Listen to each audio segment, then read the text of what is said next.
Yo, what is going on everyone? Guiding Light here, back with a quick Borderlands 4 guide, and in this one, I want to show you guys how to take down the idolator soul. This is actually one of the boss fights during the main campaign. It's called Rush the Gate for the mission. Now, this boss was definitely pretty challenging.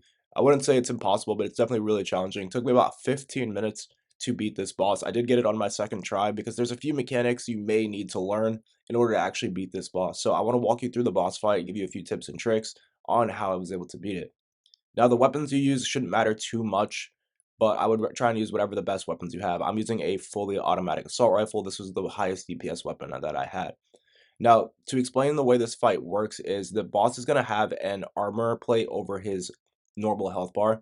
And in order to take this down, what you have to do is actually go and wait for the boss to drop down these bars right here, as you can see. So every now and again, the boss will drop down these bars, and there will be a thing on top that you have to grab in order to break the boss's shield. Now, in order to deal damage to the boss, you can only deal damage to the boss by shooting at the green critical points. Now, there will be critical points on his shoulders, his legs as well, but once you have broken all three of these critical point spots, as you can see here, the boss has no green crit spots left. What you have to do is you actually have to get one of these drops. As you can see, you throw it at the boss and it will reset his green critical spots. Now, if the boss gets his shield back, you will have to start this process over again. And the reason why I'm taking out so many ads on the side is because if you do not take out the ads, this will give the boss the ability to actually get his overshield back. So as soon as the ads spawn in, what you want to do is take them out. As you can see here, in between taking out ads, you can go and damage the boss, but you can only deal damage on those green points. Once those green points run out, you're going to notice these bars come down. You would have to click R3 on one, throw it back at the boss. This will either break his shield or it will recreate those green critical points so that you can go and do more damage. So that's how you'll get through the entire first phase. It's just a rinse and repeat method. Just be sure to be taking out the ads so that the boss does not get their overshield back. So I skipped ahead a little bit. It was just me dodging the attacks and rinse and repeating the method until eventually the boss's health bar had gone all the way down. Now, once you guys get to the second phase, which is going to be when the boss's health bar goes down to, again, there's 3 health bars on this boss, and each time you take down one of the bars, the fighting style will change a bit. So after the first bar goes away, there's going to be a storm that comes in. The boss will actually call in a storm. This can actually get pretty dangerous, especially in the third phase. This is why I actually ended up losing the fight the first time, because the storm will actually get crazier and crazier each time that the boss uses it. So as you can see right here, everything will go dark. He'll actually even take out the ads for you if they're standing in the storm. Now, as you can see here, as soon as this starts, what you want to do is get to the clear portion of the storm. It's actually quite simple at first. As you can see, there's this giant safe area, and as the storm rotates, you just have to go to that safe area.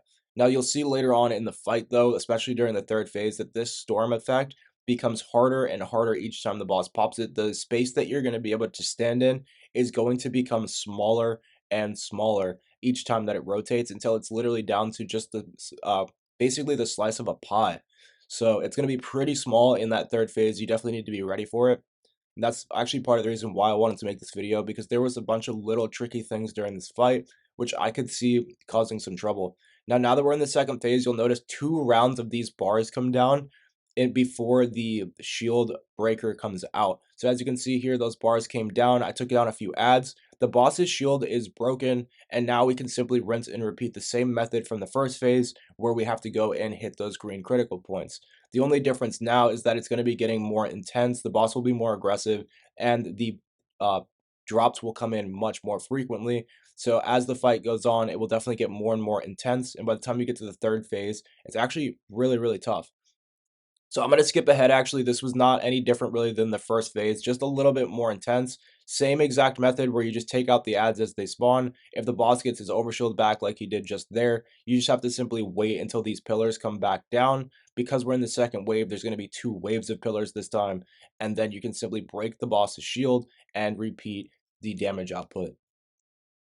So very quickly, again, skip ahead a bit until eventually we are right here at about to be at the third health bar. Now, once we get down to the third health bar, I want to show you guys exactly how this fight plays out, because this third health bar is where things get a little crazy. Now, in my opinion, I suggest keeping your health bar as full as you can during this third phase, because when the boss does go and drop the storm effect, it is way harder to beat. So as you can see here, the boss will pop the storm effect in the third wave, but this time it's going to be way different. In my opinion, in my typical advice, just don't deal any damage to the boss during this. Don't even really worry about the ads. Just worry about staying alive and keeping your health bar full, because at first it seems really easy, like nothing is different. However, as this goes on, you'll notice that this storm lasts much, much longer. And towards the end of the storm, the safe area that you can stand in becomes smaller and smaller during this third phase, making it extremely difficult to stay alive. So as you can see here, normally the storm would have already ended, but it's still continuing on. Now it's rotating around even faster, and this area which I can stand in is becoming extremely small. As you can see, I only have 200 health left, and if it wasn't for me popping that med kit, I probably would have gone down and not had any way of being revived. So that's my only tip really for the third phase. He may pop this storm a few more times. After that, also, the outer rings of the map will become gassed out, which can make it extremely hard to regen your health if the boss throws you back there. So again, just keep your health bar full during this third phase and be ready for a pretty intense round. That's about it for this fight though, guys. I'll let the rest of the gameplay play out. You really got to watch your health bar during this third phase. I went down to 5 health a few different times, and this is also where I failed on my first run. So just be careful, be patient, and I'm sure you'll take out this boss. Hopefully it helps, and I will catch you in the next one. We'll get you all that.